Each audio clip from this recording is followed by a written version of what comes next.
കഴിഞ്ഞ ബ്രഹ്മമുഹൂർത്ത വിളക്കിൻ്റെ കഴിഞ്ഞ വീഡിയോയിൽ ഞാൻ പറഞ്ഞു നിർത്തിയത് മൂകാംബികയിൽ പോയി എന്നായിരുന്നു. അപ്പോൾ ഞാൻ മൂകാംബികയിൽ ചെന്നിട്ടുള്ള വിഷ്വലാണ് ഇതെല്ലാം. അപ്പോൾ എൻ്റെ 3ാമത്തെ വർഷം ഞാൻ വളരെ ഭംഗിയായിട്ട് മൂകാംബികേനെ തൊഴാനായിട്ട് എനിക്ക് സാധിച്ചിട്ടുണ്ടായിരുന്നു. പോകാൻ പറ്റില്ല എന്നുള്ളൊരു എന്താ പറയുക, തീർത്തും പറ്റില്ല, നടക്കില്ല എന്ന് വിചാരിച്ച ഒരു ഇതിൽ നിന്നും എനിക്ക് അമ്മേനെ പോയി തൊഴാൻ പറ്റി. 3 നേരം രാവിലെ ഉച്ചയ്ക്കും വൈകുന്നേരം എനിക്ക് അമ്മേനെ തൊഴാൻ പറ്റിയായിരുന്നു. 3 എന്താ പറയുക രൂപങ്ങളും കാണാൻ പറ്റി.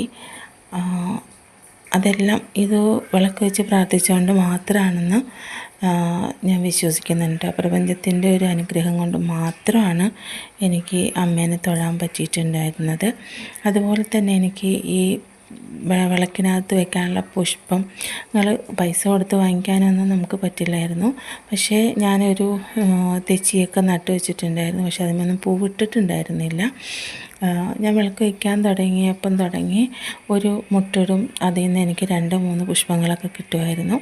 അങ്ങനെ ഇന്ന് എനിക്ക് ഒരു തട്ടം നിറയെ വെക്കാനായിട്ടുള്ള പൂക്കൾ അതിൽ നിന്ന് കിട്ടുന്നുണ്ട്. ഒരു ദിവസം പോലും മുടങ്ങാതെ എനിക്ക് ആ തട്ടത്തിൽ വെക്കാനുള്ള പുഷ്പങ്ങൾ കിട്ടുന്നുണ്ട്.